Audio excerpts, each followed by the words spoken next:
Hi ಸ್ನೇಹಿತರೆ, ಎಲ್ಲರಿಗೂ ನಮಸ್ಕಾರ. ಎಜುಟ್ಯೂಬ್ ಕನ್ನಡ ಯೂಟ್ಯೂಬ್ ಚಾನಲ್ಗೆ ಸ್ವಾಗತ. ಆತ್ಮೀಯರೇ, ಮುಂಬರುವಂತಹ ಎಲ್ಲ ಸ್ಪರ್ಧಾತ್ಮಕ ಪರೀಕ್ಷೆಗಳಿಗೆ ಉಪಯುಕ್ತವಾಗಿರುವಂತಹ ಸಾಮಾನ್ಯ ಜ್ಞಾನದ ಪ್ರಶ್ನೋತ್ತರಗಳ ಸಮಗ್ರ ವಿಶ್ಲೇಷಣೆಯನ್ನು ಇವತ್ತಿನ ತರಗತಿಯಲ್ಲಿ ನಾವು ನೋಡೋಣ. ಆತ್ಮೀಯರೇ, ಈ ಸಾಮಾನ್ಯ ಜ್ಞಾನದ ಪ್ರಶ್ನೋತ್ತರಗಳು ಎಲ್ಲ ಸ್ಪರ್ಧಾತ್ಮಕ ಪರೀಕ್ಷೆಯಲ್ಲಿ ಸಾಮಾನ್ಯವಾಗಿ ಬಂದೇ ಬರ್ತವೆ. ನೀವು ಯಾವುದೇ ಸ್ಪರ್ಧಾತ್ಮಕ ಪರೀಕ್ಷೆಯನ್ನು ತಗೊಂಡ್ರೂ ಕೂಡ, ಪೊಲೀಸ್ ಕಾನ್ಸ್ಟೇಬಲ್ ಇರ್ಬೋದು, PSI ಇರ್ಬೋದು, FDA, SDA, ಶಿಕ್ಷಕರ ನೇಮಕಾತಿ ಪರೀಕ್ಷೆ ಇರ್ಬೋದು, ಒಟ್ಟಾರೆ ರಾಜ್ಯ ಮತ್ತು ಕೇಂದ್ರ ಸರ್ಕಾರ ನಡೆಸುವಂತಹ ಎಲ್ಲ ಸ್ಪರ್ಧಾತ್ಮಕ ಪರೀಕ್ಷೆಗಳಲ್ಲಿ ಸಾಮಾನ್ಯ ಜ್ಞಾನಕ್ಕೆ ಸಂಬಂಧಪಟ್ಟಿರ್ತಕ್ಕಂಥ ಪ್ರಶ್ನೆಗಳು ಸರ್ವೇ ಸಾಮಾನ್ಯವಾಗಿ ಬರ್ತವೆ. ಹೀಗಾಗಿ ಎಜುಟ್ಯೂಬ್ ಕನ್ನಡ ಕೇವಲ ಶಿಕ್ಷಕರ ನೇಮಕಾತಿ ಪರೀಕ್ಷೆಗಳಿಗೆ ಮತ್ತು TET ಪರೀಕ್ಷೆಗಳಿಗೆ ಮಾತ್ರ ಮಾರ್ಗದರ್ಶನ ಮಾಡದೆ, ಸಾಮಾನ್ಯವಾಗಿ ರಾಜ್ಯ ಮತ್ತು ಕೇಂದ್ರ ಸರ್ಕಾರ ನಡೆಸುವಂತಹ ಎಲ್ಲ ಸ್ಪರ್ಧಾತ್ಮಕ ಪರೀಕ್ಷೆಗಳಿಗೆ ಉಪಯುಕ್ತವಾಗುವಂತಹ ಸಾಮಾನ್ಯ ಜ್ಞಾನದ ಪ್ರಶ್ನೋತ್ತರಗಳ ಸಮಗ್ರ ವಿಶ್ಲೇಷಣೆಯನ್ನು ಕೂಡ ಮಾಡ್ತಾ ಇದೆ. ಸೊ ಯಾರೆಲ್ಲ ನಮ್ಮ ಯೂಟ್ಯೂಬ್ ಚಾನಲ್ಗೆ ಸಬ್ಸ್ಕ್ರೈಬ್ ಮಾಡ್ಕೊಂಡಿಲ್ಲ, ಈಗಲೇ ಸಬ್ಸ್ಕ್ರೈಬ್ ಮಾಡ್ಕೊಳ್ಳಿ. ಜೊತೆಗೆ ಪಕ್ಕದಲ್ಲಿ ಕಾಣುವಂಥ ಬೆಲ್ ಬಟನ್ ಒತ್ತುವ ಮೂಲಕ ನಮ್ಮ ಎಲ್ಲ ಹೊಸ ವಿಡಿಯೋಗಳ ನೋಟಿಫಿಕೇಶನನ್ನು ತಾವು ಸುಲಭವಾಗಿ ತಮ್ಮ ಮೊಬೈಲ್ನಲ್ಲಿ ಪಡ್ಕೋಬಹುದು. ಆದ್ಮೇಲೆ ಎಜುಟ್ಯೂಬ್ ಕನ್ನಡ ಯೂಟ್ಯೂಬ್ ಚಾನಲ್ನಲ್ಲಿ ಇರತಕ್ಕಂಥ ಎಲ್ಲ ತರಗತಿಗಳು ಸಂಪೂರ್ಣವಾಗಿ ಉಚಿತವಾಗಿರುವಂಥ ತರಗತಿಗಳು. ಇದಕ್ಕೆ ಯಾವುದೇ ಹಣ ಕಟ್ಟುವಂಥ ಅವಶ್ಯಕತೆ ಇಲ್ಲ. ಸೊ ಇವತ್ತಿನ ವಿಡಿಯೋ ತರಗತಿಯಲ್ಲಿ ನಾವು ಏನು ಮಾಡೋಣ ಅಂತಂದರೆ, ಸಾಮಾನ್ಯ ಜ್ಞಾನದ ಟಾಪ್ 10 ಪ್ರಶ್ನೋತ್ತರಗಳ ಸಮಗ್ರ ವಿಶ್ಲೇಷಣೆಯನ್ನು, 360 ಡಿಗ್ರಿ ವಿಶ್ಲೇಷಣೆಯನ್ನು, 360 ಡಿಗ್ರಿ ಅನಾಲಿಸಿಸ್ ಅನ್ನು ಮಾಡ್ತಾ ಹೋಗೋಣ. ಇದು ಮುಂಬರುವಂಥ ಎಲ್ಲ ಸ್ಪರ್ಧಾತ್ಮಕ ಪರೀಕ್ಷೆಗಳಿಗೆ ಬಹಳಷ್ಟು ಉಪಯುಕ್ತ ಆಗುವಂಥದ್ದು. ಇತ್ತೀಚೆಗೆ ಮಾನ್ಯ ಗೃಹ ಸಚಿವರಾಗಿರ್ತಕ್ಕಂಥ ಆರಗ ಜ್ಞಾನೇಂದ್ರ ಅವರು ಹೇಳಿದಂತೆ, ಮುಂದೆ ರಾಜ್ಯದಲ್ಲಿ 5,000ಕ್ಕೂ ಹೆಚ್ಚು ಪೊಲೀಸ್ ಕಾನ್ಸ್ಟೇಬಲ್ಗಳ ನೇಮಕಾತಿ ನಡೆಯಲಿದೆ. ಹಾಗೆಯೇ PSI ನೇಮಕಾತಿ ಕೂಡ ನಡೆಯುತ್ತೆ ಅಂತ ಹೇಳಿದ್ದಾರೆ. ಹೀಗೆ ಈ PSI, ಪೊಲೀಸ್ ಕಾನ್ಸ್ಟೇಬಲ್ ಮತ್ತು FDA, SDA, PDO ಎಲ್ಲ ಸ್ಪರ್ಧಾತ್ಮಕ ಪರೀಕ್ಷೆಗಳಿಗೆ ಉಪಯುಕ್ತವಾಗುವಂತಹ ಸಾಮಾನ್ಯ ಜ್ಞಾನದ ಪ್ರಶ್ನೋತ್ತರಗಳ ಸಮಗ್ರ ವಿಶ್ಲೇಷಣೆಯನ್ನು ಮಾಡ್ತಾ ಇದ್ದೇವೆ. ಸ್ನೇಹಿತರೆ, ಇಲ್ಲಿ ಒಂದು ಪ್ರಶ್ನೆಗೆ ನಾವು ಉತ್ತರವನ್ನು ಹೇಳುವಂಥ ಸಂದರ್ಭದಲ್ಲಿ ಉಳಿದಿರುವಂಥ 4 ಆಯ್ಕೆಗಳಿಗೂ ಕೂಡ ಸಮಗ್ರವಾದ ವಿವರಣೆಯನ್ನು ನೀಡ್ತಾ ಹೋಗ್ತೀವಿ. ಈ ವಿವರಣೆ ನಿಮಗೆ ಯಾವುದೇ ಒಂದು ಪುಸ್ತಕದಲ್ಲಿ ಸಿಗೋದಿಲ್ಲ. ನಾವು ಹಲವಾರು ಪುಸ್ತಕಗಳನ್ನು ರೆಫರ್ ಮಾಡಿ ದಿ ಬೆಸ್ಟ್ ಆಗಿರುವಂತಹ ಅಂಶಗಳನ್ನು ತಗೊಂಡು ನಿಮ್ಮ ಮುಂದೆ ಇವತ್ತಿನ ವಿಡಿಯೋವನ್ನು ಪ್ರಸ್ತುತಪಡಿಸ್ತಾ ಇದ್ದೇವೆ. ಸೊ ಇವತ್ತಿನ ಈ ವಿಡಿಯೋ ತರಗತಿ ನಿಮಗೆ ಇಷ್ಟ ಆಯಿತು ಅಂದರೆ ದಯವಿಟ್ಟು ವಿಡಿಯೋಗೆ ಲೈಕ್ ಕೊಡೋದನ್ನು ಮರಿಬೇಡಿ. ಹಾಗೆ ನಮ್ಮ ಚಾನಲ್ಗೆ ನೀವು ಇದುವರೆಗೂ ಸಬ್ಸ್ಕ್ರೈಬ್ ಆಗಿಲ್ಲ ಅಂದರೆ ಈಗಲೇ ಸಬ್ಸ್ಕ್ರೈಬ್ ಮಾಡ್ಕೊಳ್ಳಿ. ಮುಂದೆ ಇಂತಹದ್ದೇ ಹಲವಾರು ವಿಡಿಯೋ ಸರಣಿಗಳನ್ನು ನಾವು ಆರಂಭ ಮಾಡ್ತಾ ಇದ್ದೇವೆ. ಇವತ್ತಿನ ತರಗತಿಯನ್ನು ಆರಂಭ ಮಾಡೋದಕ್ಕಿಂತ ಮೊದಲು ಇವತ್ತಿನ ತರಗತಿಯ ವಿಶೇಷತೆ ಏನು ಅನ್ನುವಂಥದ್ದನ್ನು ನಾವು ನೋಡಿಬಿಡೋಣ. ಆತ್ಮೀಯರೇ, ಕರ್ನಾಟಕ ರಾಜ್ಯ ಸರ್ಕಾರ ನಡೆಸಿರ್ತಕ್ಕಂಥ ವಿವಿಧ ಸ್ಪರ್ಧಾತ್ಮಕ ಪರೀಕ್ಷೆಗಳ ಪ್ರಶ್ನೆ ಪತ್ರಿಕೆಗಳಲ್ಲಿ ಕೇಳಿರುವಂತಹ ಟಾಪ್ 10 ಪ್ರಶ್ನೋತ್ತರಗಳನ್ನು ತಗೊಂಡು ಅವುಗಳ ಸಂಪೂರ್ಣ ವಿಶ್ಲೇಷಣೆಯನ್ನು ಇವತ್ತಿನ ವಿಡಿಯೋ ತರಗತಿಯಲ್ಲಿ ನಾವು ಮಾಡ್ತಾ ಇದ್ದೇವೆ. ಅಂದರೆ ಇವತ್ತು ತಗೊಂಡಿರುವಂಥ ಪ್ರಶ್ನೆಗಳು ರ್ಯಾಂಡಮ್ ಆಗಿ ನಾವು ಸೆಲೆಕ್ಟ್ ಮಾಡ್ಕೊಂಡಿರುವಂಥ ಪ್ರಶ್ನೆಗಳಲ್ಲ. ಈ ಪ್ರಶ್ನೆಗಳು ಈ ಹಿಂದೆ ಕರ್ನಾಟಕ ರಾಜ್ಯ ಸರ್ಕಾರ ನಡೆಸಿರುವಂಥ ವಿವಿಧ ಸ್ಪರ್ಧಾತ್ಮಕ ಪರೀಕ್ಷೆಗಳ ಪ್ರಶ್ನೆ ಪತ್ರಿಕೆಯಲ್ಲಿ ಬಂದಿರತಕ್ಕಂಥ ಟಾಪ್ 10 ಪ್ರಶ್ನೆಗಳು. ಅಂದರೆ ಇವು ಬೇಸಿಕ್ದಿಂದ ಅಡ್ವಾನ್ಸ್ಡ್ ಲೆವೆಲ್ ಆಗಿರ್ತಕ್ಕಂಥ ಪ್ರಶ್ನೆಗಳಿರ್ತವೆ. ಇಲ್ಲಿ ಸಾಮಾನ್ಯ ಪ್ರಶ್ನೆಗಳು ಇರ್ತವೆ ಮತ್ತು ಅಡ್ವಾನ್ಸ್ಡ್ ಆಗಿರ್ತಕ್ಕಂಥ ಪ್ರಶ್ನೆಗಳು ಕೂಡ ಇರ್ತವೆ. ಕಠಿಣತೆಯ ಮಟ್ಟ ಸರಳತೆಯಿಂದ ನಿರ್ದಿಷ್ಟತೆಯ ಕಡೆಗೆ ಹೋಗಿರುತ್ತೆ, ಅಂದರೆ ಸರಳತೆಯಿಂದ ಕಠಿಣತೆಯ ಕಡೆಗೆ ಸಾಗಿರುತ್ತೆ. ಅಂತಹ ಟಾಪ್ 10 ಪ್ರಶ್ನೋತ್ತರಗಳನ್ನು ತಗೊಂಡು ಅವುಗಳ ವಿಶ್ಲೇಷಣೆಯನ್ನು, ಸಮಗ್ರ ವಿಶ್ಲೇಷಣೆಯನ್ನು ನಾವು ಮಾಡ್ತಾ ಇದ್ದೇವೆ. ಇದರಿಂದ ಏನಾಗುತ್ತೆ ಅಂದರೆ, ಮುಂಬರುವಂಥ ಯಾವುದೇ ಸ್ಪರ್ಧಾತ್ಮಕ ಪರೀಕ್ಷೆಗಳಲ್ಲಿ ಈ ಹಿಂದೆ ಕೇಳಿರ್ತಕ್ಕಂಥ ಪ್ರಶ್ನೆಗಳ ರಿಲೇಟೆಡ್ ಆಗಿ ಏನಾದರೂ ಬಂತು ಅಂದರೆ ನೀವು ಸುಲಭವಾಗಿ ಏನು ಮಾಡ್ಬೋದು ಅಂದರೆ ಆ ಪ್ರಶ್ನೆಗಳಿಗೆ ಉತ್ತರವನ್ನು ನೀಡ್ಬೋದು. ಅಲ್ಲದೆ ಒಂದು ಪ್ರಶ್ನೆಯಲ್ಲಿ ಬಂದಿರತಕ್ಕಂಥ 4 ಆಯ್ಕೆಗಳ ಸಮಗ್ರ ವಿಶ್ಲೇಷಣೆಯನ್ನು ನಾವು ಮಾಡ್ತೀವಿ. ಜೊತೆಗೆ ಸಂಭವನೀಯ ಪ್ರಶ್ನೆಗಳ ಮಾಹಿತಿಯನ್ನು ಕೂಡ ನಿಮಗೆ ಕೊಡ್ತಾ ಹೋಗ್ತೀವಿ. ಒಂದು ವಿಡಿಯೋ ಹಲವು ಪರಿಹಾರ. ನಾನು ಆಲ್ರೆಡಿ ಹೇಳಿದ್ದೀನಿ, ಈ ಒಂದು ವಿಡಿಯೋ ನೋಡೋದರಿಂದ ಸಾಕು ಮುಂಬರುವಂಥ ಸ್ಪರ್ಧಾತ್ಮಕ ಪರೀಕ್ಷೆಗಳಲ್ಲಿ ಬರುವಂಥ ವಿವಿಧ ರೀತಿಯ ಪ್ರಶ್ನೆಗಳಿಗೆ ನೀವು ಸುಲಭವಾಗಿ ಉತ್ತರವನ್ನು ಕೊಡಬಹುದು. ಜೊತೆಗೆ ಇವತ್ತಿನ ಈ ವಿಡಿಯೋ ತರಗತಿ ವಿಶೇಷವಾಗಿ ಪೊಲೀಸ್ ಕಾನ್ಸ್ಟೇಬಲ್ ಆಗಿರ್ಬೋದು, PSI, SDA, FDA, PDO ಸೇರಿದಂತೆ ಶಿಕ್ಷಕರ ನೇಮಕಾತಿ ಮತ್ತು ರಾಜ್ಯ ಮತ್ತು ಕೇಂದ್ರ ಸರ್ಕಾರ ನಡೆಸುವಂಥ ಎಲ್ಲ ಸ್ಪರ್ಧಾತ್ಮಕ ಪರೀಕ್ಷೆಗಳಿಗೆ ಇವತ್ತಿನ ವಿಡಿಯೋ ತರಗತಿ ಸಹಾಯಕ ಆಗುತ್ತೆ. ಆದ್ದರಿಂದ ಇದು ಬಹಳಷ್ಟು ವಿಶೇಷವಾಗಿರುವಂಥ ತರಗತಿ ಅಂತಲೇ ಹೇಳ್ಬೋದು. ಆದ್ದರಿಂದ ವಿಡಿಯೋನ ಯಾರೂ ದಯವಿಟ್ಟು ಸ್ಕಿಪ್ ಮಾಡಲಿಕ್ಕೆ ಹೋಗಬೇಡಿ. ಸಂಪೂರ್ಣವಾಗಿರುವಂಥ ವಿಡಿಯೋ ನೋಡಿದ್ರಿ ಅಂದರೆ ನಿಮಗೆ ಒಂದು ಕಾನ್ಸೆಪ್ಟ್ ಅನ್ನುವಂಥದ್ದು ಕ್ಲಿಯರ್ ಆಗಿ ಅರ್ಥ ಆಗುತ್ತೆ. ಶೈಕ್ಷಣಿಕ ವಿಡಿಯೋ ತರಗತಿಗಳನ್ನು ನೋಡುವಂಥ ಸಂದರ್ಭದಲ್ಲಿ ಯಾವ ಅಂಶವನ್ನು ಕೂಡ ದಯವಿಟ್ಟು ಸ್ಕಿಪ್ ಮಾಡಬೇಡಿ. ಸೊ ಇದಿಷ್ಟು ನಮ್ಮ ಎಜುಟ್ಯೂಬ್ ಕನ್ನಡ ಸಾಮಾನ್ಯ ಜ್ಞಾನದ ಪ್ರಶ್ನೋತ್ತರಗಳ ಸಮಗ್ರ ವಿಶ್ಲೇಷಣಾ ತರಗತಿಯ ವಿಶೇಷತೆ ಅಂತಾನೆ ಹೇಳ್ಬೋದು. ಬನ್ನಿ ಹಾಗಾದ್ರೆ ಮೊದಲ ಪ್ರಶ್ನೆಯನ್ನ ನಾವು ನೋಡ್ತಾ ಹೋಗೋಣ. ಇಲ್ಲಿ ಮೊದಲ ಪ್ರಶ್ನೆ ಇದೆ, ಪುರುಷ ಸೂಕ್ತವನ್ನ ಕೆಳಕಂಡ ಯಾವುದರಲ್ಲಿ ಕಾಣಬಹುದು? ಪುರುಷ ಸೂಕ್ತವನ್ನ ಕೆಳಕಂಡ ಯಾವುದರಲ್ಲಿ ಕಾಣಬಹುದು? ಅಥರ್ವಣ ವೇದ, ಭಗವದ್ಗೀತೆ, ಮನುಸ್ಮೃತಿ, ಋಗ್ವೇದ.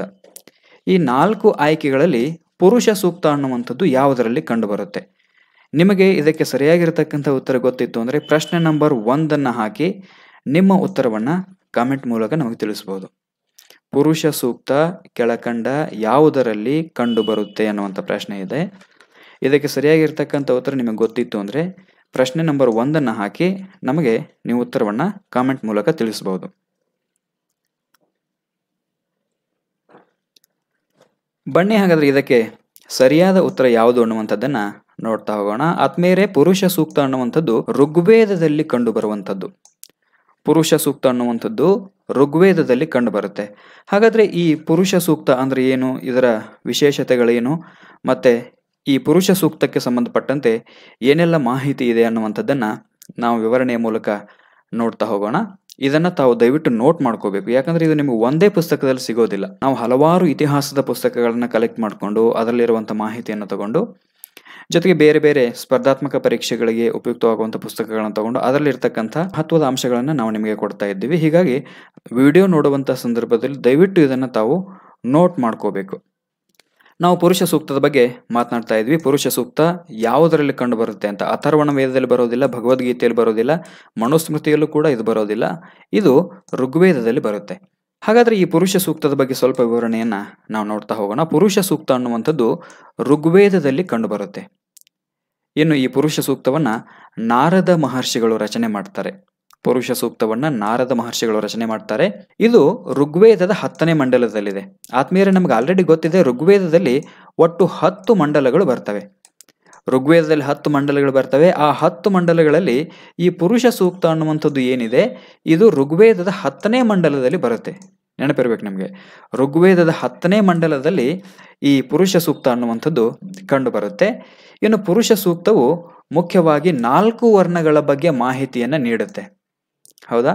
ಪುರುಷ ಸೂಕ್ತ ಅನ್ನುವಂಥದ್ದು 4 ವರ್ಣಗಳಾಗಿರ್ತಕ್ಕಂಥ ಬ್ರಾಹ್ಮಣ, ಕ್ಷತ್ರಿಯ, ವೈಶ್ಯ ಮತ್ತು ಶೂದ್ರ ಅನ್ನುವಂಥ 4 ವರ್ಣಗಳ ಬಗ್ಗೆ ಮಾಹಿತಿಯನ್ನು ಇದು ನೀಡ್ತದೆ. ಹಾಗಾದ್ರೆ ನಮಗೆ ಈ ಪುರುಷ ಸೂಕ್ತ ಅನ್ನುವಂಥದ್ದು 4 ವರ್ಣಗಳ ಬಗ್ಗೆ ಮಾಹಿತಿಯನ್ನು ನೀಡ್ತದೆ ಅನ್ನುವಂಥದ್ದು ಗೊತ್ತಾಯ್ತು. ಹಾಗಾದ್ರೆ ಮುಂದೆ ಪ್ರಶ್ನೆ ಹೀಗೂ ಬರ್ಬೋದು, ಈ ಕೆಳಕಂಡ ಯಾವುದರಲ್ಲಿ 4 ವರ್ಣಗಳ ಬಗ್ಗೆ ಮಾಹಿತಿ ಇದೆ?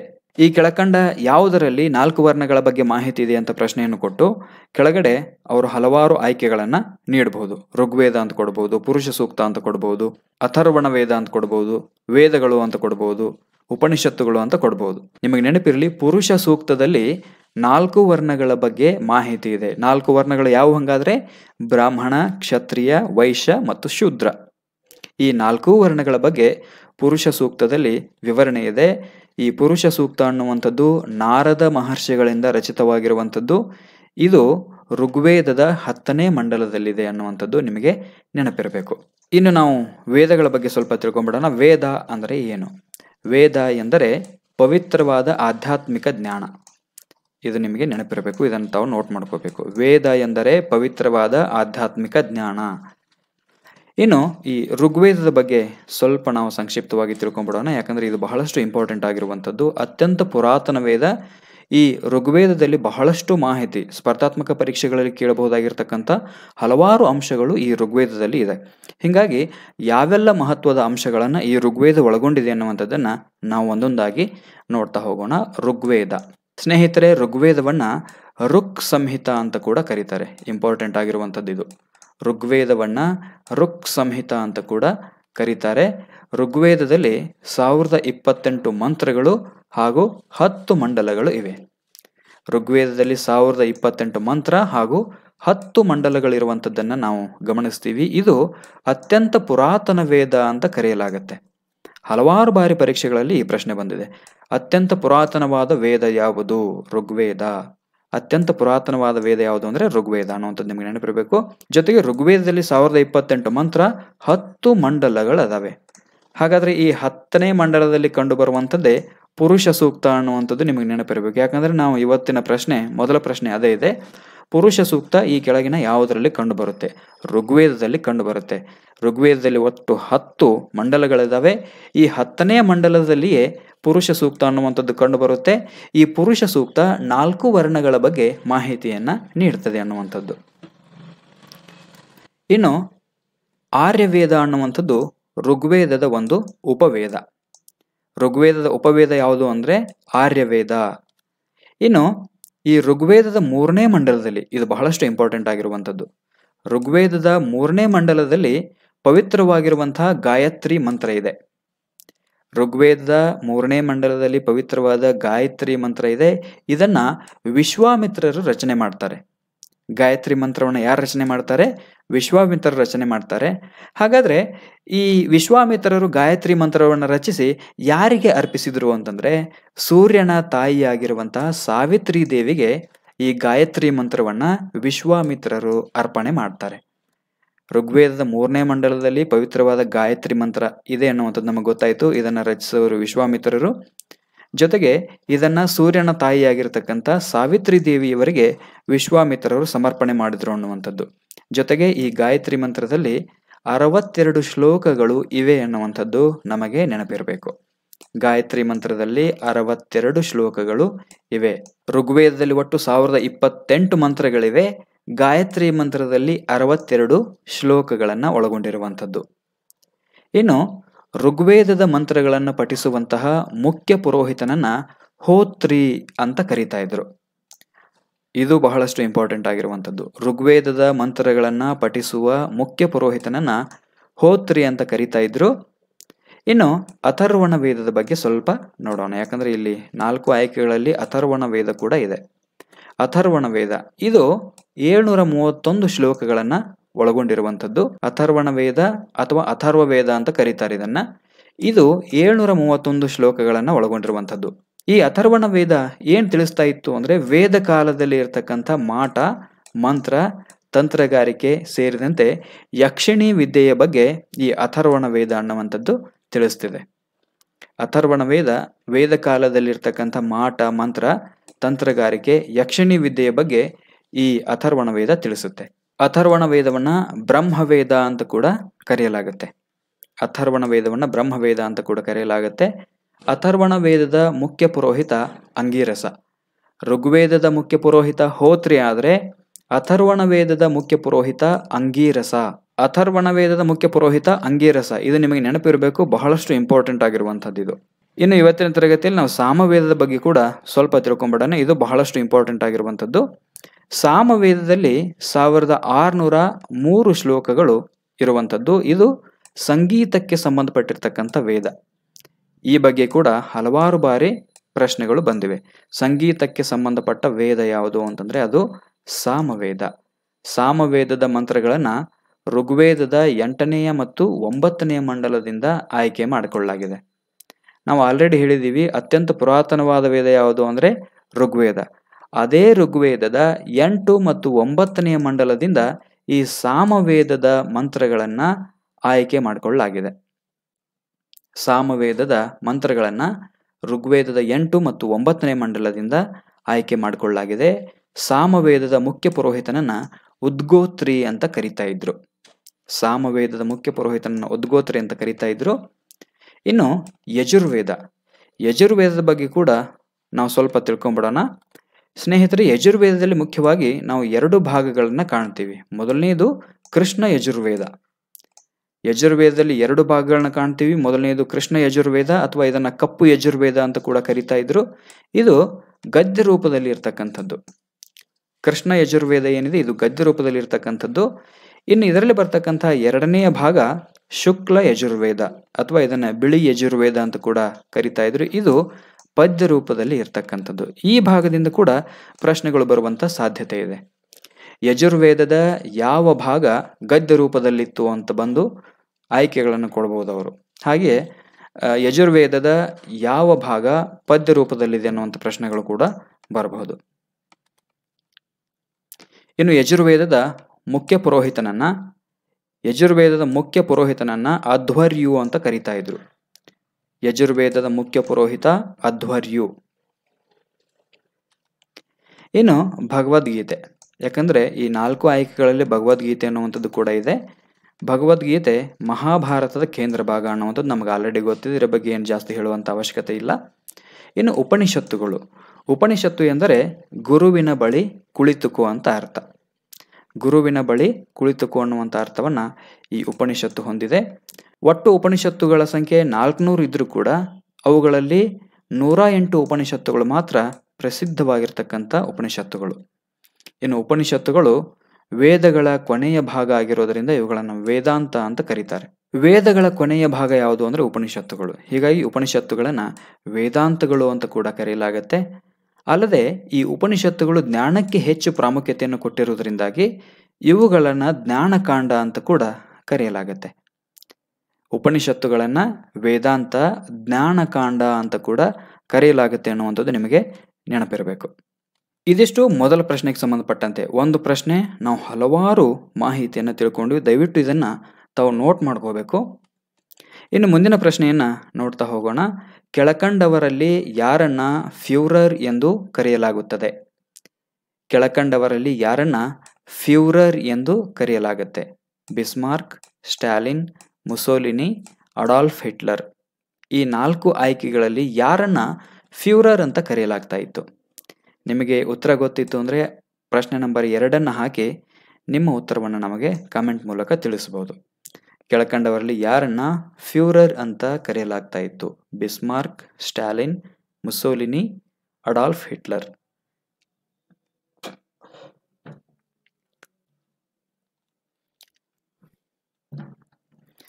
ಇದಕ್ಕೆ ಸರಿಯಾಗಿರ್ತಕ್ಕಂಥ ಉತ್ತರ ಆಯ್ಕೆ 4, ಅಡಾಲ್ಫ್ ಹಿಟ್ಲರ್. ಅಡಾಲ್ಫ್ ಹಿಟ್ಲರ್ ಅವರನ್ನ ಫ್ಯೂರರ್ ಅಂತ ಕರೆಯಲಾಗ್ತಾ ಇತ್ತು. ಫ್ಯೂರರ್ ಅಂದರೆ ನಾಯಕ, ಲೀಡರ್ ಅಂತ ಕರೀತಾರೆ. ಫ್ಯೂರರ್ ಅಂದರೆ ಲೀಡರ್ ಅನ್ನುವಂಥ ಅರ್ಥವನ್ನು ಕೊಡುತ್ತೆ. ಹಾಗಾದರೆ ಯಾರನ್ನ ಫ್ಯೂರರ್ ಅಂತ ಕರೀತಾ ಇದ್ರು?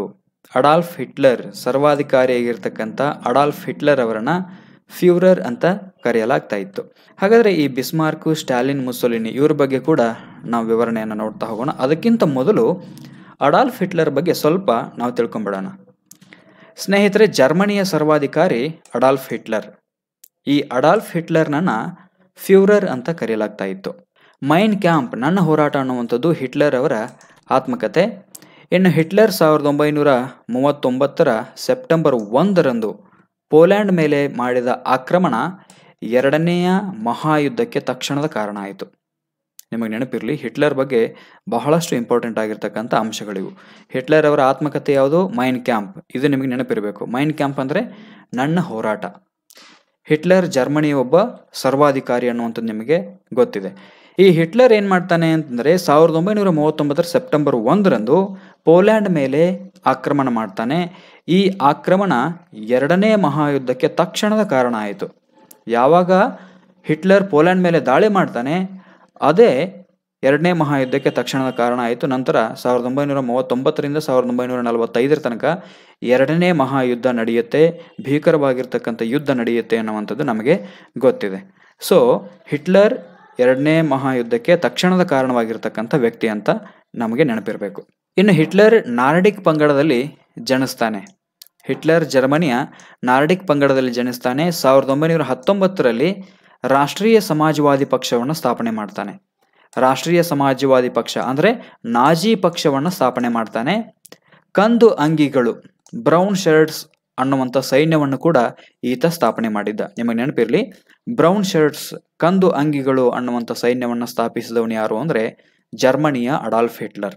ಜರ್ಮನಿಯ ಹಿಟ್ಲರ್ ಕಂದು ಅಂಗಿಗಳು, ಬ್ರೌನ್ ಶರ್ಟ್ಸ್ ಅನ್ನುವಂಥ ಸೈನ್ಯವನ್ನು ಸ್ಥಾಪನೆ ಮಾಡಿದ್ದ. ಈ ಸೈನ್ಯದ ಚಿಹ್ನೆ ಯಾವುದಾಗಿತ್ತು ಅಂದರೆ ಸ್ವಸ್ತಿಕ್ ಆಗಿತ್ತು. ಜೊತೆಗೆ ಹಿಟ್ಲರ್ ಏನು ಮಾಡಿರ್ತಾನೆ ಅಂದರೆ ಎಲ್ಕೆಟ್ ಅನ್ನುವಂಥ ಗೂಢಾಚಾರ ದಳವನ್ನು ಕೂಡ ಸ್ಥಾಪಿಸಿದ್ದ. ಎಲ್ಕೆಟ್ ಅನ್ನುವಂಥದ್ದು ಹಿಟ್ಲರನ ಗೂಢಾಚಾರ ದಳ. ಇನ್ನು ಗೆಸ್ಟಪೋ ಅನ್ನುವಂಥ ರಹಸ್ಯ ಪೊಲೀಸ್ ಪಡೆಯನ್ನು ಕೂಡ ಹಿಟ್ಲರ್ ಸ್ಥಾಪನೆ ಮಾಡಿದ್ದ ಅನ್ನುವಂಥದ್ದು ನಮಗೆ ನೆನಪಿರಬೇಕು. ಗೆಸ್ಟಪೋ ಅನ್ನುವಂಥದ್ದು ಹಿಟ್ಲರನ ರಹಸ್ಯ ಪೊಲೀಸ್ ಪಡೆ. ಎಲ್ಕೆಟ್ ಅನ್ನುವಂಥದ್ದು ಹಿಟ್ಲರ್ ಸ್ಥಾಪಿಸಿರ್ತಕ್ಕಂಥ ಗೂಢಾಚಾರ ದಳ. ಇನ್ನು ಕಂದು ಅಂಗಿಗಳು, ಬ್ರೌನ್ ಶರ್ಟ್ಸ್ ಅನ್ನುವಂಥದ್ದು ಈತ ಸ್ಥಾಪಿಸಿರ್ತಕ್ಕಂಥ ಸೈನ್ಯದ ಹೆಸರು. ಈ ಸೈನ್ಯದ ಚಿಹ್ನೆ ಯಾವುದಾಗಿತ್ತು ಅಂದರೆ ಸ್ವಸ್ತಿಕ್ ಆಗಿತ್ತು. ಜೊತೆಗೆ ಹಿಟ್ಲರ್ ನಾಜಿ ಪಕ್ಷವನ್ನು ಕೂಡ ಸ್ಥಾಪಿಸಿದ್ದ. ಇದನ್ನ ರಾಷ್ಟ್ರೀಯ ಸಮಾಜವಾದಿ ಪಕ್ಷ ಅಂತ ಕರೆಯಲಾಗ್ತಾ ಇತ್ತು. ಇದಿಷ್ಟು ಹಿಟ್ಲರ್ ಬಗ್ಗೆ ಮಾಹಿತಿ. ಇನ್ನು ನಾವು ಬಿಸ್ಮಾರ್ಕ್ ಅವರ ಬಗ್ಗೆ ಸ್ವಲ್ಪ ತಿಳ್ಕೊಂಬಿಡೋಣ. ಸ್ನೇಹಿತರೆ, ಪ್ರಷ್ಯಾದ ಕುಲೀನ ಕುಟುಂಬದಲ್ಲಿ 1815ರಲ್ಲಿ ಬಿಸ್ಮಾರ್ಕ್ ಜನಿಸ್ತಾನೆ. ಬಿಸ್ಮಾರ್ಕ್ನ ಹೇಳಿಕೆಯು ರಕ್ತ ಮತ್ತು ಕಬ್ಬಿನ ನೀತಿ ಅಂತಾನೆ ಪ್ರಸಿದ್ಧಿಯಾಗಿದೆ. ಇನ್ನು ಬಿಸ್ಮಾರ್ಕ್ನನ್ನ ಜರ್ಮನಿಯ ಏಕೀಕರಣದ ಶಿಲ್ಪಿ ಅಂತ ಕರೆಯಲಾಗುತ್ತೆ. ಬಿಸ್ಮಾರ್ಕ್ನನ್ನ ಜರ್ಮನಿಯ ಏಕೀಕರಣದ ಶಿಲ್ಪಿ ಅಂತ ಕರೆಯಲಾಗುತ್ತೆ. ಇನ್ನು ಮುಸೋಲಿನಿ, ಬೆನಿಟೋ ಮುಸೋಲಿನಿ 1883ರಲ್ಲಿ ಇಟಲಿಯಲ್ಲಿ ಜನಿಸ್ತಾನೆ. 1919ರಲ್ಲಿ ಮುಸೋಲಿನಿ ಏನು ಮಾಡ್ತಾನೆ ಅಂದರೆ ಫ್ಯಾಸಿಸ್ಟ್ ಪಕ್ಷವನ್ನು ಮಿಲಾನ್ ನಗರದಲ್ಲಿ ಸ್ಥಾಪನೆ ಮಾಡಿದ. ಇಟಲಿಯ ಮಿಲಾನ್ ನಗರದಲ್ಲಿ ಮುಸೋಲಿನಿ ಫ್ಯಾಸಿಸ್ಟ್ ಅನ್ನುವಂಥ ಪಕ್ಷವನ್ನು 1919ರಲ್ಲಿ ಸ್ಥಾಪನೆ ಮಾಡ್ತಾನೆ. ಫ್ಯಾಸಿಸ್ಟ್ ಪಕ್ಷದ ಸದಸ್ಯರು ಕಪ್ಪು ಅಂಗಿಗಳನ್ನು ಧರಿಸ್ತಾ ಇದ್ದಿದ್ದರಿಂದ, ಬ್ಲ್ಯಾಕ್ ಶರ್ಟ್ಗಳನ್ನು ಫ್ಯಾಸಿಸ್ಟ್ ಪಕ್ಷದ ಸದಸ್ಯರು ಧರಿಸ್ತಾ ಇದ್ದಿದ್ದರಿಂದ ಇವರನ್ನ ಕಪ್ಪಂಗಿಗಳು ಅಂತ ಕರಿತಾ ಇದ್ರು, ಬ್ಲ್ಯಾಕ್ ಶರ್ಟ್ಸ್ ಅಂತ ಕರಿತಾ ಇದ್ರು. ಹಿಟ್ಲರ್ಂದು ಬ್ರೌನ್ ಶರ್ಟ್ಸ್ ಆದರೆ ಮುಸೋಲಿನಿದು ಬ್ಲ್ಯಾಕ್ ಶರ್ಟ್ಸ್ ಅನ್ನುವಂಥದ್ದು ನಿಮಗೆ ನೆನಪಿರಬೇಕು. ಇನ್ನು ಜೋಸೆಫ್ ಸ್ಟಾಲಿನ್ ರಷ್ಯಾದ ಸರ್ವಾಧಿಕಾರಿ. ವಿಶ್ವಸಂಸ್ಥೆಯ ಸ್ಥಾಪನೆಯಲ್ಲಿ ಅಂದರೆ 2ನೇ ಮಹಾಯುದ್ಧ ಮುಗಿದ ನಂತರ ಜಾಗತಿಕವಾಗಿ ಶಾಂತಿಯನ್ನ ಸ್ಥಾಪನೆ ಮಾಡುವಂಥ ನಿಟ್ಟಿನಲ್ಲಿ ವಿಶ್ವಸಂಸ್ಥೆಯನ್ನ ಸ್ಥಾಪನೆ ಮಾಡುವಂಥದ್ರಲ್ಲಿ ಜೋಸೆಫ್ ಸ್ಟಾಲಿನ್ ಅವರ ಪಾತ್ರ ಕೂಡ ಮಹತ್ವದಾಗಿದೆ ಅನ್ನುವಂಥದ್ದು. ಈತ ಕೂಡ ಒಬ್ಬ ಸರ್ವಾಧಿಕಾರಿನೇ. ಸೊ ಇದಿಷ್ಟು 2ನೇ ಪ್ರಶ್ನೆಗೆ ಸಂಬಂಧಪಟ್ಟಿರ್ತಕ್ಕಂಥ ಸಮಗ್ರ ವಿಶ್ಲೇಷಣೆ. ಇನ್ನು 3ನೇ ಪ್ರಶ್ನೆಯನ್ನ ನೋಡ್ತಾ ಹೋಗೋಣ. ಬುದ್ಧ ತನ್ನ ಪ್ರಥಮ ಬೋಧನೆ ಮಾಡಿದ ಸ್ಥಳ ಯಾವುದು? ಬುದ್ಧ ತನ್ನ ಪ್ರಥಮ ಬೋಧನೆ ಮಾಡಿದ ಸ್ಥಳ ಯಾವುದು? ಸಾರಾನಾಥ, ಲುಂಬಿನಿ, ಸಾಂಚಿ, ಗಯಾ. ಈ 4 ಸ್ಥಳಗಳಲ್ಲಿ ಬುದ್ಧ ತನ್ನ ಪ್ರಥಮ ಬೋಧನೆಯನ್ನು ಮಾಡಿರ್ತಕ್ಕಂಥ ಸ್ಥಳ ಯಾವುದು ಅಂತ ಪ್ರಶ್ನೆ ಬಂದಿದೆ. ಈ ಆಯ್ಕೆಗಳಲ್ಲಿ ಸರಿಯಾಗಿರ್ತಕ್ಕಂಥ ಉತ್ತರ ನಿಮಗೆ ಗೊತ್ತಿತ್ತು ಅಂದರೆ ಪ್ರಶ್ನೆ ನಂಬರ್ 3 ಹಾಕಿ ನೀವು ಸರಿಯಾಗಿರ್ತಕ್ಕಂಥ ಉತ್ತರವನ್ನು ನಮಗೆ ಕಾಮೆಂಟ್ ಮೂಲಕ ತಿಳಿಸಬಹುದು. ಅಂದರೆ ಬುದ್ಧ ತನ್ನ ಪ್ರಥಮ ಪ್ರವಚನವನ್ನು ನೀಡಿದ ಸ್ಥಳ ಯಾವುದು ಅಂತ ಇಲ್ಲಿ ಪ್ರಶ್ನೆ ಇದೆ. ನಿಮ್ಮ ಉತ್ತರವನ್ನು ಆದಷ್ಟು ಬೇಗ ಕಾಮೆಂಟ್ ಮಾಡಿ.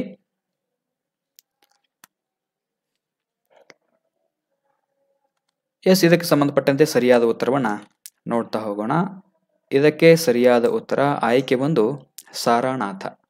ಬುದ್ಧ ತನ್ನ ಪ್ರಥಮ ಪ್ರವಚನವನ್ನು, ತನ್ನ ಪ್ರಥಮ ಬೋಧನೆಯನ್ನು ಸಾರಾನಾಥದ ಜಿಂಕೆವನದಲ್ಲಿ ಮಾಡ್ತಾನೆ. ಸಾರಾನಾಥದ ಜಿಂಕೆವನದಲ್ಲಿ ಬುದ್ಧ ತನ್ನ ಪ್ರಪ್ರಥಮ ಪ್ರವಚನವನ್ನು ನೀಡಿದ. ಯಾವಾಗ ಬುದ್ಧನಿಗೆ ಜ್ಞಾನೋದಯ ಆಯಿತು ಆವಾಗ ಆತ ಏನು ಮಾಡ್ತಾನೆ ಅಂದರೆ ತನ್ನ ಪ್ರಥಮ ಪ್ರವಚನವನ್ನು ಸಾರಾನಾಥದ ಜಿಂಕೆವನದಲ್ಲಿ ನೀಡ್ತಾನೆ. ಹಾಗಾದರೆ ಇದಕ್ಕೆ ಸಂಬಂಧಪಟ್ಟಂತೆ ಸಂಕ್ಷಿಪ್ತವಾದ ವಿವರಣೆಯನ್ನು ನೋಡ್ತಾ ಹೋಗೋಣ. ಆತ್ಮೀಯರೇ, ಬಿಹಾರದ ಗಯಾದಲ್ಲಿ ಅರಳಿ ಮರದ ಕೆಳಗೆ 49ನೇ ದಿನ ವೈಶಾಖ ಶುದ್ಧ ಪೂರ್ಣಿಮೆಯ ದಿನ ಜ್ಞಾನೋದಯವನ್ನು ಪಡೆದಿರತಕ್ಕಂಥ ತಥಾಗತ ಎಂದು ಖ್ಯಾತಿಯನ್ನು ಪಡೆದಿರತಕ್ಕಂಥ ಶಾಕ್ಯ ಮುನಿ ತನ್ನ ಮೊದಲ ಪ್ರವಚನವನ್ನು ಸಾರಾನಾಥದ ಜಿಂಕೆವನದಲ್ಲಿ ನೀಡ್ತಾನೆ. ಅಂದರೆ ಬುದ್ಧನಿಗೆ 49ನೇ ದಿನ ವೈಶಾಖ ಶುದ್ಧ ಪೂರ್ಣಿಮೆಯ ದಿನದಂದು ಜ್ಞಾನೋದಯ ಆಗತ್ತೆ. ಎಲ್ಲಿ ಅಂದರೆ ಬಿಹಾರದ ಗಯಾದಲ್ಲಿರ್ತಕ್ಕಂಥ ಅರಳಿ ಮರದ ಕೆಳಗಡೆ. ಆ ಅರಳಿ ಮರದ ಕೆಳಗಡೆ ಜ್ಞಾನೋದಯ ಆದ ನಂತರ ಬುದ್ಧ ತನ್ನ ಮೊದಲ ಪ್ರವಚನವನ್ನು ಸಾರಾನಾಥದ ಜಿಂಕೆವನದಲ್ಲಿ ನೀಡ್ತಾರೆ. ಈ ಬುದ್ಧ ನೀಡಿರತಕ್ಕಂಥ ಮೊದಲ ಪ್ರವಚನವನ್ನು ಧರ್ಮಚಕ್ರ ಪ್ರವರ್ತನ ಅಂತ ಕರೀತಾರೆ. ಎಲ್ಲಿ ಸಾರಾನಾಥದ ಜಿಂಕೆವನದಲ್ಲಿ ಬುದ್ಧ ಏನು ತನ್ನ ಮೊದಲ ಪ್ರವಚನವನ್ನು ನೀಡಿದ ಇದನ್ನ ಧರ್ಮಚಕ್ರ ಪ್ರವರ್ತನ ಅಂತ ಕರೀತಾರೆ. ಇದು ನಿಮಗೆ ನೆನಪಿರಬೇಕು. ಇನ್ನು ಲುಂಬಿನಿ ಅನ್ನುವಂಥದ್ದು, ಲುಂಬಿನಿ ನೇಪಾಳದ ಕಪಿಲವಸ್ತುವಿನ ಲುಂಬಿನಿ ಅನ್ನುವಂಥ ಸ್ಥಳದಲ್ಲಿ ಗೌತಮ ಬುದ್ಧ ಜನಿಸ್ತಾನೆ. ನೇಪಾಳದ ಕಪಿಲವಸ್ತುವಿನ ಲುಂಬಿನಿ ಅನ್ನುವಂಥ ಸ್ಥಳದಲ್ಲಿ ಗೌತಮ ಬುದ್ಧ ಜನಿಸ್ತಾನೆ. ಗೌತಮ ಬುದ್ಧನ ಮೂಲ ಹೆಸರು ಸಿದ್ಧಾರ್ಥ. ಈತನ ತಂದೆ ಶುದ್ಧೋಧನ, ತಾಯಿ ಮಾಯಾದೇವಿ, ಹೆಂಡತಿ ಯಶೋಧರೆ, ಮಗ ರಾಹುಲ. 29ನೇ ವಯಸ್ಸಿಗೆ ಗೌತಮ ಬುದ್ಧ ಸಂಸಾರದ ಜಂಜಾಟವೇ ಸಾಕು ಅಂತ ಮನೆ ಬಿಟ್ಟು ಹೊರಗಡೆ ಹೋಗ್ಬಿಡ್ತಾನೆ. ಅರಮನೆಯನ್ನು ಬಿಟ್ಟು ಹೊರಗಡೆ ಹೋಗ್ತಾನೆ. ಇನ್ನು ಭಾರತದಲ್ಲಿ ಮೊದಲ ಬಾರಿಗೆ ಮೂರ್ತಿ ರೂಪದಲ್ಲಿ ಪೂಜೆಗೆ ಒಳಗಾಗಿರ್ತಕ್ಕಂಥ ವ್ಯಕ್ತಿ ಯಾರು ಅಂದರೆ ಗೌತಮ ಬುದ್ಧ. ವಿಗ್ರಹ ರೂಪದಲ್ಲಿ ಭಾರತದಲ್ಲಿ ಮೊಟ್ಟ ಮೊದಲು ಪೂಜೆಗೆ ಒಳಪಟ್ಟಿರ್ತಕ್ಕಂಥ ವ್ಯಕ್ತಿ ಯಾರು ಅಂತಂದರೆ ಗೌತಮ ಬುದ್ಧ. ಇದು ನಿಮಗೆ ನೆನಪಿರಬೇಕು. ಇದರ ಬಗ್ಗೆ ಹಲವಾರು ಬಾರಿ ಪ್ರಶ್ನೆಗಳು ಬಂದಿವೆ. ಇನ್ನು ಗೌತಮ ಬುದ್ಧನ ಬಗ್ಗೆ ಇನ್ನೊಂದು ಸ್ವಲ್ಪ ಡೀಟೇಲನ್ನು ನಾವು ನೋಡ್ತಾ ಹೋಗೋಣ. ಬುದ್ಧನ ಭವಿಷ್ಯವನ್ನು ನುಡಿದ ನೇಪಾಳದ ಸನ್ಯಾಸಿ ಅಸೀಮ. ಅಸೀಮ ಅನ್ನುವಂಥ ಸನ್ಯಾಸಿ ಏನು ಮಾಡ್ತಾನೆ ಅಂದರೆ ಬುದ್ಧನ ಭವಿಷ್ಯವನ್ನು ನುಡಿತಾನೆ. ಇನ್ನು ಬುದ್ಧನ ಕುದುರೆಯ ಹೆಸರು ಕಂಥಕ. ಕಂಥಕ ಅನ್ನುವಂಥದ್ದು ಬುದ್ಧನ ಕುದುರೆಯ ಹೆಸರು. ಸಿದ್ಧಾರ್ಥ ತನ್ನ 29ನೇ ವಯಸ್ಸಿನಲ್ಲಿ ಅರಮನೆಯನ್ನು ತ್ಯಜಿಸಿದ ಘಟನೆಯನ್ನು ಮಹಾಪರಿತ್ಯಾಗ ಅಂತ ಕರೀತಾರೆ. ಯಾಕಂದರೆ ಒಬ್ಬ ಅರಸನ ಮಗ ಜೀವನವೇ ಸಾಕು ಅಂಥೇಳಿ ಅರಮನೆಯನ್ನು ಬಿಟ್ಟು ಹೋಗ್ತಾನೆ ಅಂತಂದರೆ ಅದನ್ನು ಮಹಾಪರಿತ್ಯಾಗ ಅಂತ ಕರೀತಾರೆ. ನಾವೊಂದು ಸಣ್ಣ ಆಸ್ತಿ ಇತ್ತು ಅಂತಂದರೆ ಅದನ್ನು ನಾವು ಬಿಡಲಿಕ್ಕೆ ಆಸೆ ಪಡೋದಿಲ್ಲ. ಅಥವಾ ಒಂದು ಸಣ್ಣ ಪೆನ್ನನ್ನು ನಾವು ಯಾರಿಗಾದ್ರೂ ಕೊಟ್ಟಿದ್ವಿ ಅಂದರೆ ಅವ್ನ ಪೆನ್ ವಾಪಸ್ ಕೊಡ್ತಾನೋ ಇಲ್ವೋ, ಅವನ ಹತ್ರ ಅದನ್ನು ಯಾವಾಗ ವಾಪಸ್ ತಗೊಳ್ಳಿ ಅಂತ ನಾವು ಅಂದ್ಕೊಳ್ತಿರ್ತೀವಿ. ಆದರೆ ಸಿದ್ಧಾರ್ಥ ತನ್ನ 29ನೇ ವಯಸ್ಸಿನಲ್ಲಿ ಅರಮನೆಯನ್ನು, ಭವ್ಯವಾದ ಅರಮನೆಯನ್ನು, ತಂದೆ ತಾಯಿಯನ್ನು, ಹೆಂಡತಿಯನ್ನು ಬಿಟ್ಟು ಹೋಗ್ತಾನೆ. ಮನೆಯನ್ನು ಬಿಟ್ಟು, ಅರಮನೆಯನ್ನು ಬಿಟ್ಟು ಹೋಗ್ತಾನೆ. ಆ ಘಟನೆಯನ್ನು ಮಹಾಪರಿತ್ಯಾಗ ಅಂತ ಕರೀತಾರೆ. ಇನ್ನು ಬುದ್ಧ ಎಂದರೆ ಎಲ್ಲ ಬಲ್ಲವನು, ಎಲ್ಲವನ್ನ ತಿಳಿದವನು ಅಂತ ಅರ್ಥ. ಬುದ್ಧ ಎಂದರೆ ಎಲ್ಲವನ್ನ ಬಲ್ಲವನು, ಎಲ್ಲವನ್ನ ತಿಳಿದವನು ಅನ್ನುವಂಥ ಅರ್ಥವನ್ನು ಕೊಡುತ್ತೆ. ಕ್ರಿಸ್ತಪೂರ್ವ 487ರಲ್ಲಿ, ಇದು ಕೂಡ ನಿಮಗೆ ನೆನಪಿರಬೇಕು, ಕ್ರಿಸ್ತಪೂರ್ವ 487ರಲ್ಲಿ ಉತ್ತರ ಪ್ರದೇಶದ ಕುಶಿನಗರದಲ್ಲಿ ಬುದ್ಧ ಮರಣ ಹೊಂದಿದರು. 487ರಲ್ಲಿ ಉತ್ತರ ಪ್ರದೇಶದ ಕುಶಿನಗರದಲ್ಲಿ ಬುದ್ಧ ಮರಣ ಹೊಂದುತ್ತಾರೆ. ಈ ಘಟನೆಯನ್ನು ಮಹಾಪರಿನಿರ್ವಾಣ ಅಂತ ಕರೆಯಲಾಗುತ್ತೆ. ಮಹಾಪರಿನಿರ್ವಾಣ ಅಂತ ಈ ಘಟನೆಯನ್ನು ಕರೆಯಲಾಗುತ್ತೆ. ಅಂದರೆ ಬುದ್ಧ ಮರಣ ಹೊಂದಿದ ಘಟನೆಯನ್ನು ಮಹಾಪರಿನಿರ್ವಾಣ ಅಂತ ಕರೆಯಲಾಗುತ್ತೆ. ಬುದ್ಧ ಅರಮನೆಯನ್ನು ತ್ಯಜಿಸಿರುವಂಥದ್ದನ್ನು ಮಹಾಪರಿತ್ಯಾಗ ಅಂತ ಕರೆಯಲಾಗುತ್ತೆ. ಇನ್ನು ಬೌದ್ಧ ಧರ್ಮದ ಬಗ್ಗೆ ಸ್ವಲ್ಪ ತಿಳ್ಕೊಂಡ್ಬಿಡೋಣ. ಬೌದ್ಧ ಧರ್ಮದಲ್ಲಿ ಹೀನಾಯಾನ ಮತ್ತು ಮಹಾಯಾನ ಅನ್ನುವಂಥ 2 ಪಂಗಡಗಳಿದ್ವು. ಬುದ್ಧನ ಜನ್ಮ ವೃತ್ತಾಂತವನ್ನು ತಿಳಿಸುವ ಕಥೆಗಳನ್ನು ನಾವು ಜಾತಕ ಕಥೆಗಳು ಅಂತ ಕರಿತೀವಿ. ಯಾವ ಕಥೆಗಳು ಬುದ್ಧನ ಜನ್ಮ ವೃತ್ತಾಂತವನ್ನು ತಿಳಿಸ್ತವೆಯೋ ಅವುಗಳನ್ನೇ ನಾವು ಜಾತಕಗಳು ಅಥವಾ ಜಾತಕ ಕಥೆಗಳು ಅಂತ ಕರಿತೀವಿ. ಇನ್ನು ಬೌದ್ಧ ಧರ್ಮದಲ್ಲಿ ಮುಖ್ಯವಾಗಿ 4 ಸಮ್ಮೇಳನಗಳು ನಡೀತವೆ. ಆ 4 ಸಮ್ಮೇಳನಗಳ ಸಂಕ್ಷಿಪ್ತ ಮಾಹಿತಿಯನ್ನು ನೋಡ್ತಾ ಹೋಗೋಣ. ಮೊದಲ ಬೌದ್ಧ ಸಮ್ಮೇಳನ ನಡೆದು ರಾಜಗೃಹದಲ್ಲಿ. ಇದರ ಅಧ್ಯಕ್ಷತೆಯನ್ನು ಮಹಾಕಶ್ಯಪ ಅವರು ವಹಿಸಿಕೊಂಡಿದ್ದರು. ರಾಜಗೃಹದಲ್ಲಿ ಮಹಾಕಶ್ಯಪನ ಅಧ್ಯಕ್ಷತೆಯಲ್ಲಿ ಮೊದಲ ಬೌದ್ಧ ಸಮ್ಮೇಳನ ನಡೆಯುತ್ತೆ. 2ನೇ ಬೌದ್ಧ ಸಮ್ಮೇಳನ ವೈಶಾಲಿಯಲ್ಲಿ ಸಭಾಕಮಿಯ ಅಧ್ಯಕ್ಷತೆಯಲ್ಲಿ ನಡೆಯುತ್ತೆ. 2ನೇ ಬೌದ್ಧ ಸಮ್ಮೇಳನ ವೈಶಾಲಿಯಲ್ಲಿ ಸಭಾಕಮಿಯ ಅಧ್ಯಕ್ಷತೆಯಲ್ಲಿ ನಡೆಯಿತು. 3ನೇ ಬೌದ್ಧ ಮಹಾಸಮ್ಮೇಳನ ಪಾಟಲಿಪುತ್ರದಲ್ಲಿ ತಿಸ್ಸಾ ಮೊಗ್ಗಲಿಪುತ್ರ ಅವರ ಅಧ್ಯಕ್ಷತೆಯಲ್ಲಿ ನಡೆಯುತ್ತೆ. 3ನೇ ಸಭೆ ಪಾಟಲಿಪುತ್ರದಲ್ಲಿ ತಿಸ್ಸಾ ಮೊಗ್ಗಲಿಪುತ್ರ ಅವರ ಅಧ್ಯಕ್ಷತೆಯಲ್ಲಿ ನಡೆಯಿತು. 4ನೇ ಬೌದ್ಧ ಸಭೆ ಕುಂಡಲಿವನದಲ್ಲಿ ವಸುಮಿತ್ರ ಅವರ ಅಧ್ಯಕ್ಷತೆಯಲ್ಲಿ ನಡೆಯಿತು ಅನ್ನುವಂಥದ್ದು ನಮಗೆ ನೆನಪಿರಬೇಕು. ಇದಿಷ್ಟು 3ನೇ ಪ್ರಶ್ನೆಗೆ ಸಂಬಂಧಪಟ್ಟಂತೆ ಬಹಳಷ್ಟು ಡೀಟೇಲ್ ಆಗಿ ನಾವು ತಿಳ್ಕೊಂಡ್ವಿ. ಇನ್ನು 4ನೇ ಪ್ರಶ್ನೆಯನ್ನು ನೋಡ್ತಾ ಹೋಗೋಣ. ಲೋಥಾಲ್ ಇರುವ ಸ್ಥಳ. ಲೋಥಾಲ್ ಇರುವ ಸ್ಥಳ ಗುಜರಾತ್, ರಾಜಸ್ಥಾನ, ಹರಿಯಾಣ, ಪಾಕಿಸ್ತಾನ. ಈ ಲೋಥಾಲ್ ಅನ್ನುವಂಥದ್ದು ಯಾವ ಸ್ಥಳದಲ್ಲಿದೆ? ಗುಜರಾತ್, ರಾಜಸ್ಥಾನ, ಹರಿಯಾಣ, ಪಾಕಿಸ್ತಾನ. ಹರಪ್ಪ ನಾಗರಿಕತೆಗೆ, ಸಿಂಧೂ ನಾಗರಿಕತೆಗೆ ಸಂಬಂಧಪಟ್ಟಂತೆ ಬಂದಿರತಕ್ಕಂಥ ಒಂದು ಪ್ರಮುಖ ಸ್ಥಳ ಇದು ಲೋಥಾಲ್ ಅನ್ನುವಂಥದ್ದು. ಹಾಗಾದರೆ ಈ ಲೋಥಾಲ್ ಅನ್ನುವಂಥದ್ದು ಯಾವ ಸ್ಥಳದಲ್ಲಿ ಇದೆ ಅನ್ನುವಂಥ ಪ್ರಶ್ನೆ ಇಲ್ಲಿದೆ. ಗುಜರಾತ್, ರಾಜಸ್ಥಾನ, ಹರಿಯಾಣ, ಪಾಕಿಸ್ತಾನ. ಇದಕ್ಕೆ ಸರಿಯಾಗಿರ್ತಕ್ಕಂಥ ಉತ್ತರ ನಿಮಗೆ ಗೊತ್ತಿತ್ತು ಅಂದರೆ ಆಯ್ಕೆ 4 ಹಾಕಿ ನಿಮ್ಮ ಉತ್ತರವನ್ನು ನಮಗೆ ಕಮೆಂಟ್ ಮೂಲಕ ತಿಳಿಸಿ.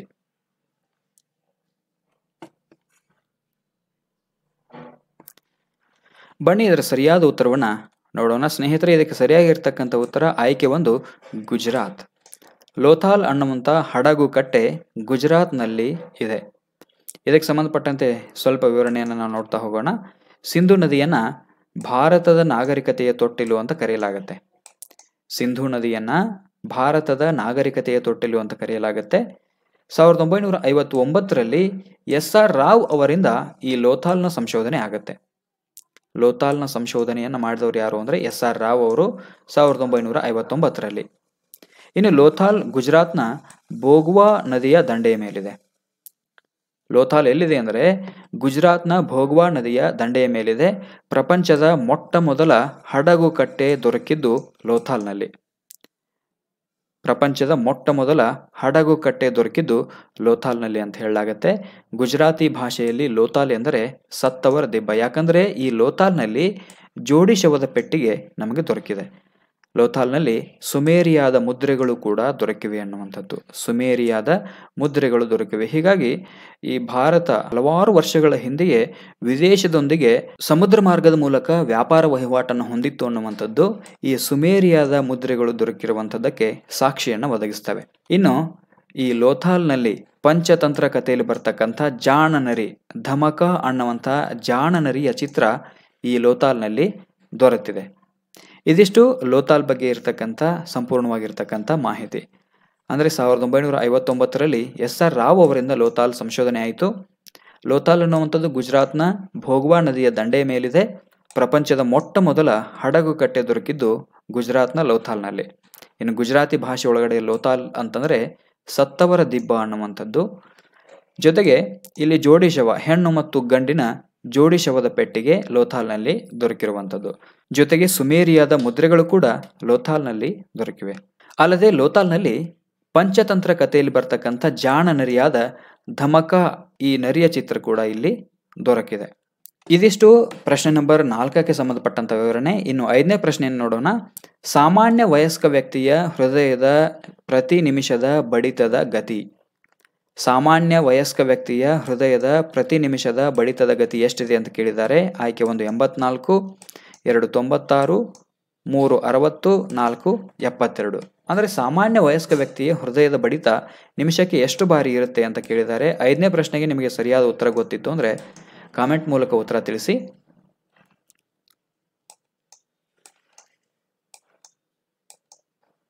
4 ಆಯ್ಕೆಗಳನ್ನು ಕೊಟ್ಟಿದ್ದಾರೆ. 1 84, 96, 60, 72. ಸ್ನೇಹಿತರೆ, ಇದಕ್ಕೆ ಸರಿಯಾಗಿರ್ತಕ್ಕಂಥ ಉತ್ತರ ಆಯ್ಕೆ 4 72. ಸಾಮಾನ್ಯ ವಯಸ್ಕ ವ್ಯಕ್ತಿಯೊಬ್ಬನ ಹೃದಯ ಪ್ರತಿ ನಿಮಿಷಕ್ಕೆ 72 ಬಾರಿ ಹೊಡೆದುಕೊಳ್ಳುತ್ತೆ. ಇದಕ್ಕೆ ಸಂಬಂಧಪಟ್ಟಂತೆ ಸ್ವಲ್ಪ ವಿವರಣೆಯನ್ನು ನೋಡ್ತಾ ಹೋಗೋಣ. ವಯಸ್ಕ ವ್ಯಕ್ತಿಯ ಹೃದಯ ನಿಮಿಷಕ್ಕೆ 72 ಬಾರಿ ಬಡಿದುಕೊಳ್ಳುತ್ತೆ. ಮಗುವಿನ ಹೃದಯ ನಿಮಿಷಕ್ಕೆ 120 ಬಾರಿ ಬಡಿದುಕೊಳ್ಳುತ್ತೆ. ವಯಸ್ಕ ವ್ಯಕ್ತಿಯದು ನಿಮಿಷಕ್ಕೆ 72 ಬಾರಿ ಬಡಿದುಕೊಂಡ್ರೆ ಮಗುವಿನ ಹೃದಯ ನಿಮಿಷಕ್ಕೆ 120 ಬಾರಿ ಬಡಿದುಕೊಳ್ಳುತ್ತೆ ಅನ್ನುವಂಥದ್ದು. ಇನ್ನು ಹೃದಯ ಬಡಿತವನ್ನು ಅಳೆಯುವಂಥ ಮಾಪನವನ್ನು ನಾವು ಸ್ಟೆಥೋಸ್ಕೋಪ್ ಅಂತ ಕರಿತೀವಿ. ಈ ಸ್ಟೆಥೋಸ್ಕೋಪನ್ನು ಫ್ರೆಂಚ್ ವೈದ್ಯರಾಗಿರ್ತಕ್ಕಂಥ ರೆನೆ ಲೆನೆಕ್ ಅನ್ನುವಂಥವರು ಸಂಶೋಧನೆ ಮಾಡಿದ್ದಾರೆ. ನಾವು ಡಾಕ್ಟರ್ ಕೈಯಲ್ಲಿ ನೋಡ್ತೇವಲ್ಲ ಸ್ಟೆಥೋಸ್ಕೋಪ್, ಆ ಸ್ಟೆಥೋಸ್ಕೋಪನ್ನು, ಅದು ಹೃದಯದ ಬಡಿತವನ್ನು ಅಳೆಯುವಂಥ ಒಂದು ಮಾಪಕ. ಅದನ್ನು ಸಂಶೋಧಿಸಿದವರು ಯಾರು ಅಂದರೆ ಫ್ರೆಂಚ್ ವೈದ್ಯರಾಗಿರ್ತಕ್ಕಂಥ ರೆನೆ ಲೆನೆಕ್ ಅನ್ನುವಂಥವ್ರು. ರೆನೆ ಲೆನೆಕ್ ಅವರನ್ನು ನಾವು ಸ್ಟೆಥೋಸ್ಕೋಪ್ನ ಪಿತಾಮಹ ಅಂತ ಕರಿತೀವಿ. ಇನ್ನು ECG, ಎಲೆಕ್ಟ್ರೋಕಾರ್ಡಿಯೋಗ್ರಾಫ್ ಅಂತ ಏನು ನಾವು ಕರಿತೀವಿ, ಅಂದರೆ ಹೃದಯ ಕ್ರಿಯಾಶೀಲತೆಯನ್ನು ತಿಳಿಸ್ತಕ್ಕಂಥ ಉಪಕರಣ ಯಾವುದು ಅಂದರೆ ECG, ಎಲೆಕ್ಟ್ರೋಕಾರ್ಡಿಯೋಗ್ರಾಫ್ ಅಂತ ಕರಿತೀವಿ. ಇದನ್ನು 1906ರಲ್ಲಿ ECGಯನ್ನು ಸಂಶೋಧನೆ ಮಾಡಿದವರು ಯಾರು ಅಂದರೆ 1906ರಲ್ಲಿ ಹಾಲೆಂಡ್ನ ವಿಲಿಯಂ ಐಂಥೋವನ್ ಅನ್ನುವಂಥವರು ಸಂಶೋಧನೆ ಮಾಡ್ತಾರೆ. 1906ರಲ್ಲಿ ಹಾಲೆಂಡ್ನ ವಿಲಿಯಂ ಐಂಥೋವನ್ ಅನ್ನುವಂಥವರು ECG ಯಂತ್ರವನ್ನು ಕಂಡುಹಿಡಿತಾರೆ. ಇನ್ನು ಕೃತಕ ಹೃದಯವನ್ನು ಸಂಶೋಧಿಸಿದವರು ವಿಲಿಯಂ ಕೋಲ್ಫ್ ಅವರು. ವಿಲಿಯಂ ಕೋಲ್ಫ್ ಅವರು ಕೃತಕ ಹೃದಯವನ್ನು ಸಂಶೋಧನೆ ಮಾಡ್ತಾರೆ. ಇದಿಷ್ಟು ಪ್ರಶ್ನೆ ನಂಬರ್ 5ಕ್ಕೆ ಸಂಬಂಧಪಟ್ಟಂತೆ ಸಂಪೂರ್ಣವಾಗಿರ್ತಕ್ಕಂಥ ವಿವರಣೆ. ಇಲ್ಲಿ ನಾವು ಸ್ಟೆಥೋಸ್ಕೋಪ್ ಯಾರು ಕಂಡುಹಿಡಿದ್ರು ಅನ್ನುವಂಥದ್ದನ್ನು ತಿಳ್ಕೊಂಡ್ವಿ. ECGಯನ್ನು, ಎಲೆಕ್ಟ್ರೋಕಾರ್ಡಿಯೋಗ್ರಾಫ್ ಅಂದರೆ ಹೃದಯದ ಕ್ರಿಯಾಶೀಲತೆಯನ್ನು ತಿಳಿಸುವಂಥ ಉಪಕರಣ, ಇದನ್ನು ಯಾರು ಸಂಶೋಧನೆ ಮಾಡಿದ್ರು ಅನ್ನುವಂಥದ್ದನ್ನು ತಿಳ್ಕೊಂಡ್ವಿ. ಜೊತೆಗೆ ಕೃತಕ ಹೃದಯವನ್ನು ಸಂಶೋಧಿಸಿದವರು ಯಾರು ಅನ್ನುವಂಥದ್ದನ್ನು ಕೂಡ ತಿಳ್ಕೊಂಡ್ವಿ.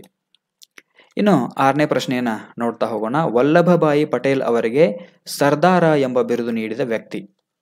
ವಲ್ಲಭಭಾಯಿ ಪಟೇಲ್ ಅವರಿಗೆ ಸರ್ದಾರ ಎಂಬ ಬಿರುದು ನೀಡಿದ ವ್ಯಕ್ತಿ ಯಾರು? ಆಯ್ಕೆ 1 MA ಜಿನ್ನಾ, ಆಯ್ಕೆ 2 JL ನೆಹರು, ಆಯ್ಕೆ 3 ರಾಜಗೋಪಾಲಾಚಾರಿ, ಆಯ್ಕೆ 4 MK ಗಾಂಧಿ. ಈ 4 ಆಯ್ಕೆಗಳಲ್ಲಿ ಸರಿಯಾದ ಉತ್ತರ ಯಾವುದು ಅನ್ನುವಂಥದ್ದನ್ನು ಪ್ರಶ್ನೆ ನಂಬರ್ 6 ಅಂತ ಹಾಕಿ ನೀವು ನಮಗೆ ಕಾಮೆಂಟ್ ಮೂಲಕ ತಿಳಿಸ್ಬೋದು. ಅಂದರೆ ವಲ್ಲಭಭಾಯಿ ಪಟೇಲ್ ಅವರಿಗೆ ಸರ್ದಾರ ಅನ್ನುವಂಥ ಬಿರುದನ್ನು ನೀಡಿದವರು ಯಾರು? ಈ 4 ಆಯ್ಕೆಗಳಲ್ಲಿ ಒಂದು ಸರಿಯಾದ ಉತ್ತರ ಇದೆ. ಸರಿಯಾದ ಉತ್ತರವನ್ನು ನೀವು ನಮಗೆ ಕಾಮೆಂಟ್ ಮೂಲಕ ತಿಳಿಸಿ.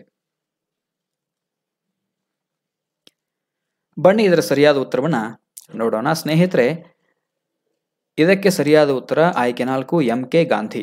ವಲ್ಲಭಭಾಯಿ ಪಟೇಲ್ ಅವರಿಗೆ ಸರ್ದಾರ್ ಅನ್ನುವಂಥ ಬಿರುದು ನೀಡಿದವರು ಯಾರು ಅಂದರೆ ಮಹಾತ್ಮ ಗಾಂಧೀಜಿಯವರು. ಇದಕ್ಕೆ ಸಂಬಂಧಪಟ್ಟಂಥ ಸ್ವಲ್ಪ ವಿವರಣೆಯನ್ನು ನೋಡ್ತಾ ಹೋಗೋಣ. ಆತ್ಮೀಯರೇ, ವಲ್ಲಭಭಾಯಿ ಪಟೇಲ್ ಅವರನ್ನು ನಾವು ಉಕ್ಕಿನ ಮನುಷ್ಯ ಅಂತ ಕರಿತೀವಿ. ಭಾರತದ ಉಕ್ಕಿನ ಮನುಷ್ಯ ಅಥವಾ ಭಾರತದ ಬಿಸ್ಮಾರ್ಕ್ ಅಂತ ನಾವು ವಲ್ಲಭಭಾಯಿ ಪಟೇಲ್ ಅವರನ್ನು ನಾವು ಕರಿತೀವಿ. ಇನ್ನು ಈ ವಲ್ಲಭಾಯಿ ಪಟೇಲ್ ಅವರಿಗೆ ಸರ್ದಾರ್ ಅನ್ನುವಂಥ ಬಿರುದು ನೀಡಿದವರು ಯಾರು ಅಂದರೆ ಮಹಾತ್ಮ ಗಾಂಧೀಜಿ. ಇದು ನಿಮಗೆ ನೆನಪಿರಬೇಕು. ವಲ್ಲಭಾಯಿ ಪಟೇಲ್ ಅವರಿಗೆ ಸರ್ದಾರ್ ಅನ್ನುವಂಥ ಬಿರುದನ್ನು ನೀಡಿದವರು ಯಾರು ಅಂದರೆ ಮಹಾತ್ಮ ಗಾಂಧೀಜಿಯವರು. ಇನ್ನು ಬಾಲಗಂಗಾಧರ ತಿಲಕರನ್ನ ನವಭಾರತದ ನಿರ್ಮಾಪಕ ಅಂತ ಕರೆದವರು ಯಾರು ಅಂದರೆ ಗಾಂಧೀಜಿ. ತಿಲಕರನ್ನ ನವಭಾರತದ ನಿರ್ಮಾಪಕ ಅಂತ ಕರೆದವರು ಯಾರು ಅಂದರೆ ಮಹಾತ್ಮ ಗಾಂಧೀಜಿ. ಹಾಗೆಯೇ ಸುಭಾಷ್ ಚಂದ್ರ ಬೋಸ್ರನ್ನ ದೇಶಭಕ್ತ ಎಂದು ಕರೆದವರು ಕೂಡ ಗಾಂಧೀಜಿನೇ. ತಿಲಕರನ್ನ ನವಭಾರತದ ನಿರ್ಮಾಪಕ, ಸುಭಾಷ್ ಚಂದ್ರ ಬೋಸ್ ಅವರನ್ನ ದೇಶಭಕ್ತ, ಹಾಗೆಯೇ ಸರೋಜಿನಿ ನಾಯ್ಡು ಅವರಿಗೆ ಭಾರತದ ಕೋಗಿಲೆ ಎಂದು ಬಿರುದು ನೀಡಿದವರು ಯಾರು ಅಂತಂದ್ರೆ ಮಹಾತ್ಮ ಗಾಂಧೀಜಿಯವರು. ತಿಲಕರನ್ನ ನವಭಾರತದ ನಿರ್ಮಾಪಕ, ಸುಭಾಷ್ ಚಂದ್ರ ಬೋಸ್ರಿಗೆ ದೇಶಭಕ್ತ, ಸರೋಜಿನಿ ನಾಯ್ಡು ಅವರಿಗೆ ಭಾರತದ ಕೋಗಿಲೆ ಅಂತ ಕರೆದವರು ಮಹಾತ್ಮ ಗಾಂಧೀಜಿಯವರು. ಇನ್ನು ಗಾಂಧೀಜಿಯವರನ್ನ ಅರೆಬೆತ್ತಲೆ ಫಕೀರ ಅಂತ ಕರೆದವರು ವಿನ್ಸ್ಟನ್ ಚರ್ಚಿಲ್.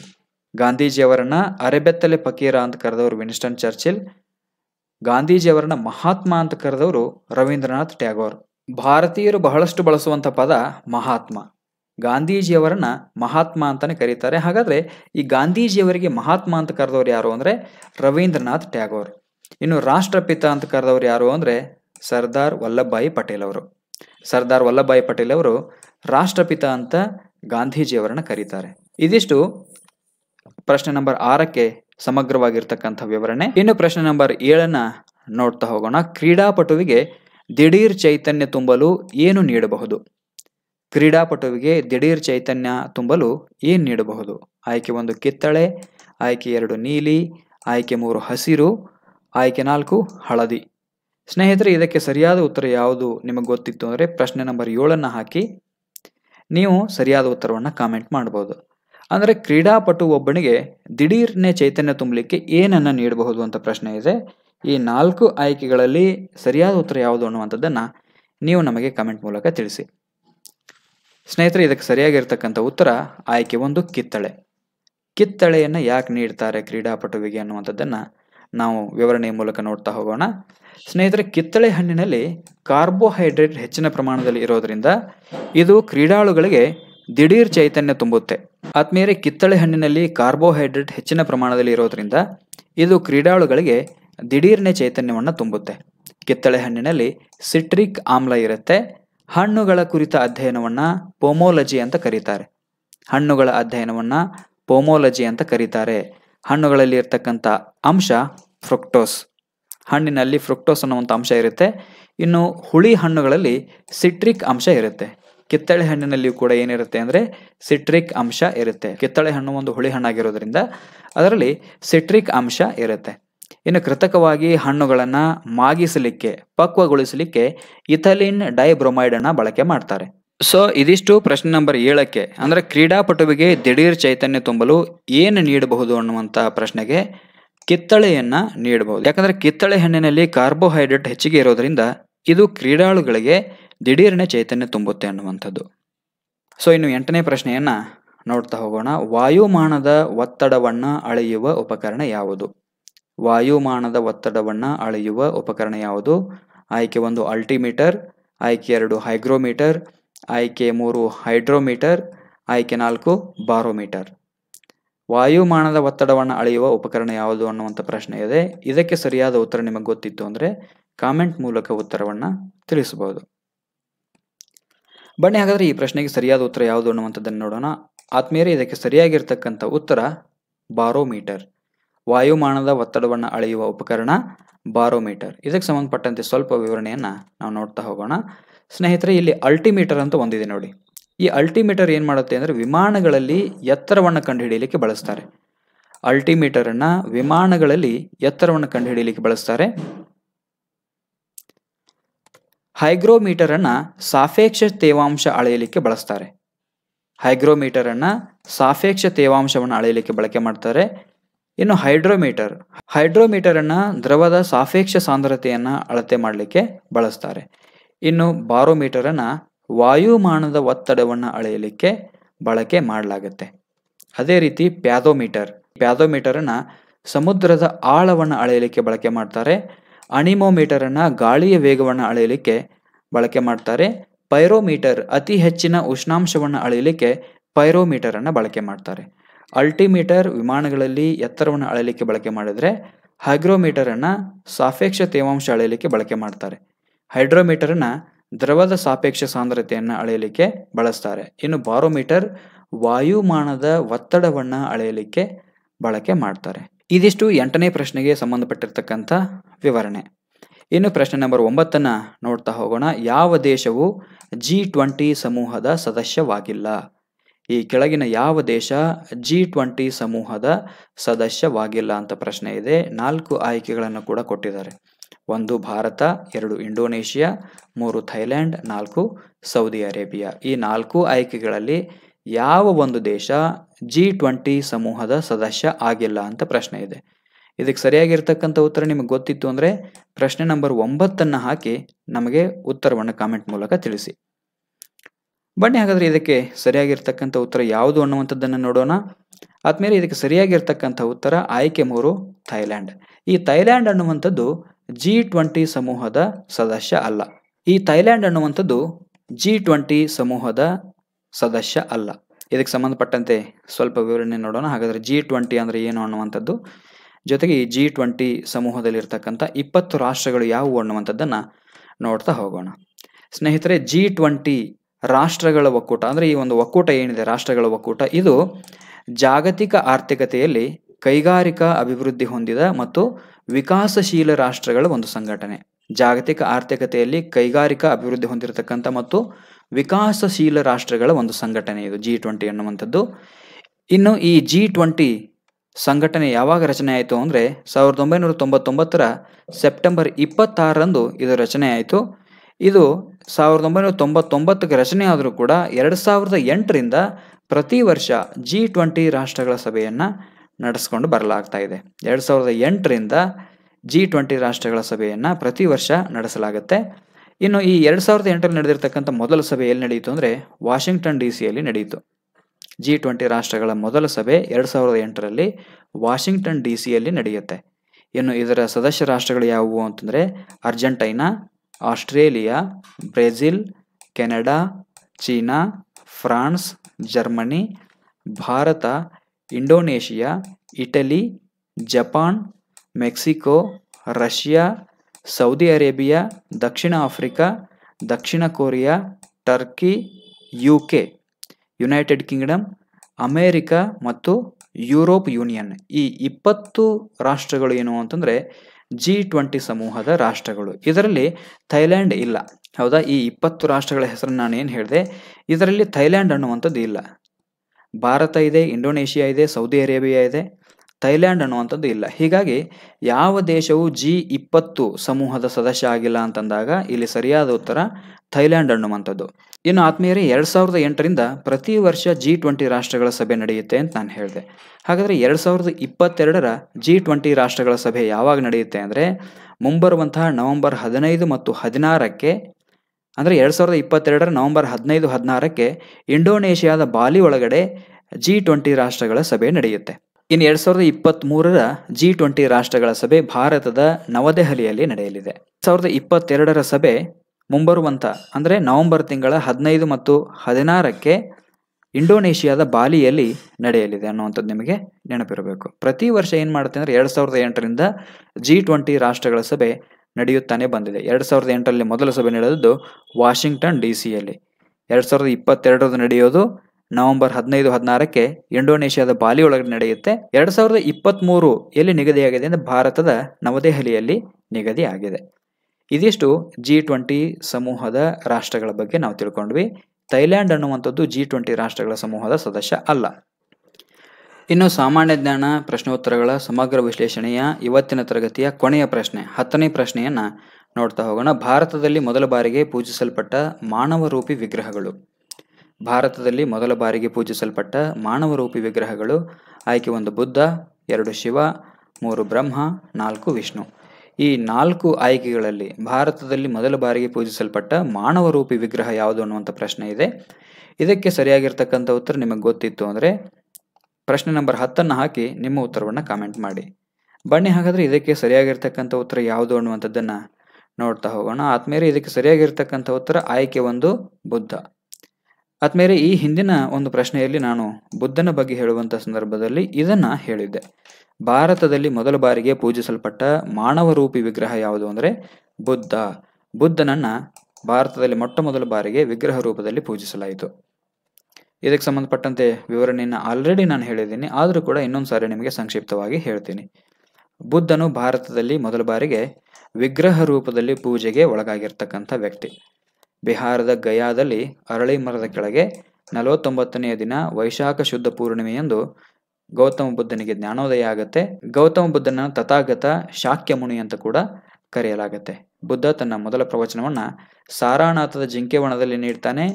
ಸಾರಾನಾಥದ ಜಿಂಕೆವನದಲ್ಲಿ ನೀಡಿದ ಮೊದಲ ಪ್ರವಚನವನ್ನ ಧರ್ಮಚಕ್ರ ಪ್ರವರ್ತನ ಅಂತ ಕರೆಯಲಾಗತ್ತೆ. ಇದರ ಬಗ್ಗೆ ನಾನು ಆಲ್ರೆಡಿ ನಿಮಗೆ ಹೇಳಿದ್ದೀನಿ.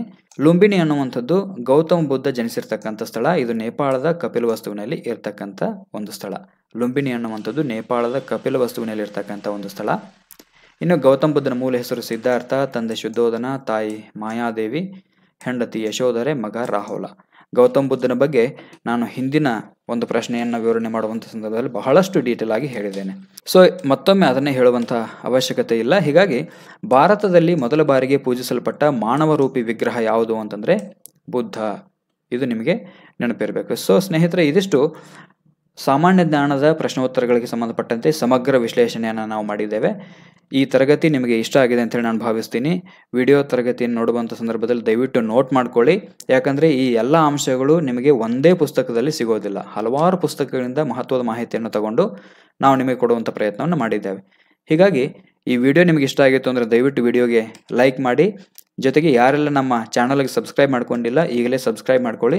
ಜೊತೆಗೆ ಈ ಮಹತ್ವದ ವಿಡಿಯೋ ತರಗತಿಯನ್ನು ಯಾರೆಲ್ಲ ಪೊಲೀಸ್ ಕಾನ್ಸ್ಟೇಬಲ್ ಪರೀಕ್ಷೆಗೆ, PSI ಪರೀಕ್ಷೆಗೆ, FDA, SDA, PDO ಹೀಗೆ ರಾಜ್ಯ ಮತ್ತು ಕೇಂದ್ರ ಸರ್ಕಾರ ನಡೆಸುವಂಥ ಸ್ಪರ್ಧಾತ್ಮಕ ಪರೀಕ್ಷೆಗಳಿಗೆ ತಯಾರಿ ನಡೆಸ್ತಾ ಇದ್ದಾರೆ, ಅವರೊಂದಿಗೆ ಈ ವಿಡಿಯೋನ ದಯವಿಟ್ಟು ಹಂಚಿಕೊಳ್ಳಿ, ಅವರು ಕೂಡ ನೋಡಲಿ.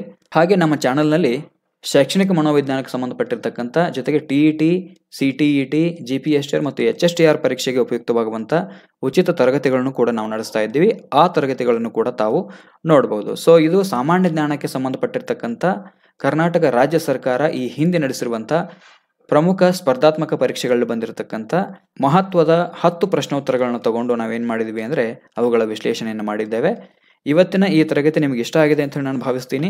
ಈ ವಿಡಿಯೋ ತರಗತಿ ನಿಮಗೆ ಇಷ್ಟ ಆಗಿತ್ತು ಅಂದರೆ ದಯವಿಟ್ಟು ವಿಡಿಯೋನ ಲೈಕ್ ಮಾಡಿ. ಹಾಗೆಯೇ ಈ ವಿಡಿಯೋ ಕುರಿತಾಗಿರ್ತಕ್ಕಂಥ ನಿಮ್ಮ ಅನಿಸಿಕೆ ಮತ್ತು ಅಭಿಪ್ರಾಯಗಳನ್ನು ನಮಗೆ ಕಾಮೆಂಟ್ ಮೂಲಕ ತಿಳಿಸಿ.